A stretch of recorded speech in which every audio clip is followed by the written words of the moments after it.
The family reunion dinner was in full swing, the crystal chandeliers reflecting off the pristine silverware, when my mother clinked her glass to make an announcement. I smiled, thinking she was finally going to acknowledge my hard work. Instead, she pointed her manicured finger directly at me and said, "And of course, we all know Chloe, the family disappointment. Let's just hope she doesn't ruin the catering tonight." A wave of cruel laughter rippled through the room. As if that wasn't enough, she had the servers place my chair directly next to the swinging kitchen door, where I was hit with a blast of heat and dirty dishes every time someone walked by. They thought they had successfully put me in my place. But they had no idea that the disappointment they were mocking was about to bring their entire fragile empire crashing down. My name is Chloe, and at 27 years old, I've learned that the people who share your DNA can sometimes be the most dangerous wolves in your life. The family reunion dinner was in full swing, the crystal chandeliers reflecting off the pristine silverware, when my mother clinked her glass to make an announcement. I smiled, thinking she was finally going to acknowledge my hard work. Instead, she pointed her manicured finger directly at me and said, "And of course, we all know Chloe, the family disappointment. Let's just hope she doesn't ruin the catering tonight." A wave of cruel laughter rippled through the room. As if that wasn't enough, she had the servers place my chair directly next to the swinging kitchen door, where I was hit with a blast of heat and dirty dishes every time someone walked by. They thought they had successfully put me in my place. But they had no idea that the disappointment they were mocking was about to bring their entire fragile empire crashing down. Every time the heavy wood swung open, a gust of hot air and the harsh clatter of silverware struck the back of my neck. My mother, Eleanor, sat at the head of the long mahogany table, radiating high society elegance that masked a razor-sharp cruelty. Beside her sat my older brother, Julian, the undisputed golden child, wearing a smirk that matched hers perfectly. To them, my presence here wasn't about family. It was a prop to highlight Julian's supreme success against my supposed failure. I sat in my cheap dress, watching them toast to his brilliance, while the servers practically bumped into my shoulder with dirty trays. They truly believed they had reduced me to nothing. To truly understand why my own blood treated me like a stray dog at a banquet, you have to look at the unwritten rules of the Vance family. To Eleanor and Julian, your worth was measured strictly by Ivy League degrees and prestigious titles that could be bragged about at country club brunches. Julian followed their script flawlessly. He went to Yale, bankrolled entirely by our parents, and stepped directly into a vice president role at the family's real estate firm. I, on the other hand, shattered their perfect illusion. 5 years ago, I realized the traditional path they were forcing me into was a gilded cage. I dropped out of the expensive university they chose for me, preferring to build something of my own. The fallout was catastrophic. My mother screamed that I was ruining the family name, and by the next morning, they cut me off financially, without a single cent.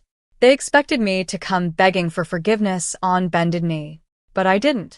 Instead, I moved into a tiny, cramped studio apartment and started working 80-hour weeks in absolute secrecy. I built a digital logistics and supply chain company from the ground up, using a pseudonym to keep my name completely detached from the family. I endured years of sleepless nights, bad coffee, and maxed-out credit cards. To my family, I let them believe the cover story, that I was just a struggling freelance assistant, barely making ends meet. It kept them satisfied, feeding their superiority complex while preventing them from interfering with my business. They thought I was drowning, but beneath the surface, my company was quietly growing into a multi-million-dollar empire. I let them keep their illusion, waiting for the perfect moment to shatter it. The hum of elite conversations and clinking champagne glasses blurred into background noise as I sat by that swinging kitchen door. I was picking at my food, enduring the subtle smirks from distant cousins, when Julian nervously cleared his throat and slipped away from the table. A minute later, my mother followed him, her eyes darting around the room to ensure no one noticed their synchronized exit. Curiosity got the better of me. Pretending to look for the restroom, I stood up and followed their path down the quiet hallway near the walk-in pantry. The heavy wooden door was cracked open just an inch, and the voices bleeding through the gap were stripped entirely of their usual aristocratic arrogance. Julian, you need to calm down, my mother hissed, her voice a sharp, frantic whisper. If anyone hears you, the press will destroy us before the week ends. Calm down. Julian's voice cracked, completely devoid of the golden child confidence he had displayed at the dinner table just 10 minutes prior. Mom, the Northside Luxury Development Project is completely underwater. The bad loans are defaulting, and the contractors are threatening to walk off the job site by Friday. If we don't get a massive influx of outside capital or find an elite investor to buy out our outstanding debts by the end of the month, the firm is going under. We lose the estate, the reputation, everything. We will be completely bankrupt. I stood frozen in the dim hallway, the cold realization washing over me. The grand, untouchable Vance family empire was nothing more than a hollow house of cards balancing on the edge of total ruin. And the brilliant, infallible brother my mother worshipped was about to drive them straight into a financial abyss. A slow, cold smile spread across my face as I stood in that dim hallway. The major holding company Julian had been blindly begging for a buyout, Vanguard Apex, wasn't some faceless corporate giant. It was a parent company I had quietly acquired 3 months ago. I held 100% of the cards. I slipped back to my seat by the kitchen door, the heat from the ovens no longer bothering me. Before I take you into the boardroom where I destroyed their pride, I'm glad to have you here. Follow my story until the end and comment the city you're watching from so I can see how far my story has reached. Underneath the table, hidden by the tablecloth, my fingers flew across my phone screen. I pulled up my secure banking app and checked the liquid capital in my primary corporate account. The numbers blinked back at me in the darkness, more than enough to buy the Vance family empire 10 times over. I quickly fired off an encrypted text to my head legal counsel, Arthur. Vance Enterprises is on the brink of default. They are desperately seeking a buyout from Vanguard Apex. Draw up the standard hostile acquisition paperwork, but under my real name. Keep it completely quiet until the signing. Arthur's reply came less than a minute later. Consider it done, boss. Shall I set the meeting?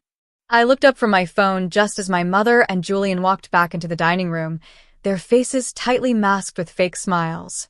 They genuinely believed their secret was safe, completely unaware that the family disappointment, sitting by the kitchen trash, was currently holding their entire financial survival in the palm of her hand. 2 weeks later, the morning sun beat down on the sleek glass facade of the Vanguard Apex corporate headquarters in downtown Chicago. I sat in the executive boardroom on the top floor, watching the security feed on my tablet. Eleanor and Julian walked into the marble lobby below, dressed in their finest tailored suits, trying to project an aura of wealth they no longer possessed. They were escorted to the high-floor waiting room, where I purposely left them sitting for a full hour. I wanted the desperation to marinate. I wanted them to feel the crushing weight of their impending bankruptcy with every ticking second. When the heavy double doors to the boardroom finally opened, Julian was pacing nervously, sweating through his expensive collar, while my mother sat stiffly on the leather sofa, her knuckles white around her designer purse. They didn't look at the high-backed leather CEO chair, which was turned toward the floor-to-ceiling windows overlooking the city skyline. "Thank you for seeing us," Julian began, his voice trembling slightly as he addressed my assistant. "We are ready to finalize the buyout terms with your chairperson." I slowly pressed the button on my armrest, pivoting the chair around to face them. The silence that followed was absolute. Julian's mouth dropped open, his eyes widening in sheer disbelief, while the color completely drained from my mother's face. She actually stumbled back a step, clutching the edge of the mahogany conference table. "Chloe?" Eleanor gasped, her voice cracking as the aristocratic mask shattered entirely. What is the meaning of this? Why are you sitting in that chair? Are you working here as a secretary?" "I don't bleed for secretaries, Eleanor," I said, leaning forward and resting my hands calmly on the glass table. "I own this building, and I own Vanguard Apex." Julian dropped his folder onto the table, his chest heaving as he stared at me. "This is a joke. You dropped out. You're a freelance assistant. I let you believe that because your arrogance made a wonderful shield," I replied, sliding a thick stack of legal documents across the polished glass. While you were busy spending mom's money and bankrupting the family firm with terrible loans, I was building an empire. Now, let's look at the cold, hard numbers. My mother stepped forward, her voice instantly shifting from shock into a sickening, desperate flattery. Chloe, darling, we had no idea. If we had known you were doing so well, things would have been different. We are family after all. You have to save us. Family? I scoffed, the word tasting like venom. You called me the family disappointment in front of 50 people and sat me by the kitchen garbage. Blood didn't matter to you then, Eleanor, and it doesn't matter to me now. This is strictly business.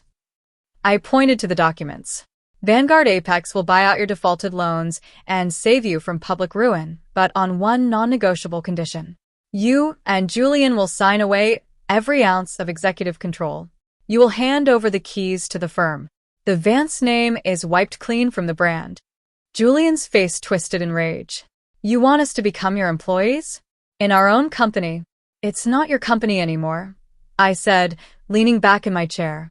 You will work under me, meeting my performance metrics, or you can watch the bank seize your estate by Friday. Sign the papers and accept your new reality, or walk out and embrace total bankruptcy. The choice is yours. 3 months later, I stood by the floor-to-ceiling windows of my downtown office, sipping a cup of coffee and watching the fog roll softly over the Chicago skyline. The view from the top floor was peaceful, a stark contrast to the chaotic world I had left behind. Julian was still struggling to adapt to his new reality, barely meeting his monthly performance metrics under my intense corporate management. Meanwhile, Eleanor had been thoroughly humbled. She was forced to behave with absolute politeness just to protect what little social standing she had left in the city. They both knew that one wrong move from them would mean immediate termination. Turning my back on the window, I looked down at my desk, feeling a deep sense of pride. I had completely rewritten my own narrative. If you are currently sitting by your own metaphorical kitchen door, being dismissed, mocked, or counted out by the people who are supposed to support you, remember this story. Do not waste your precious energy fighting their ignorance. Instead, channel that fire into building your own independent kingdom from the ground up until your undeniable success becomes their ultimate reckoning. Thank you for watching.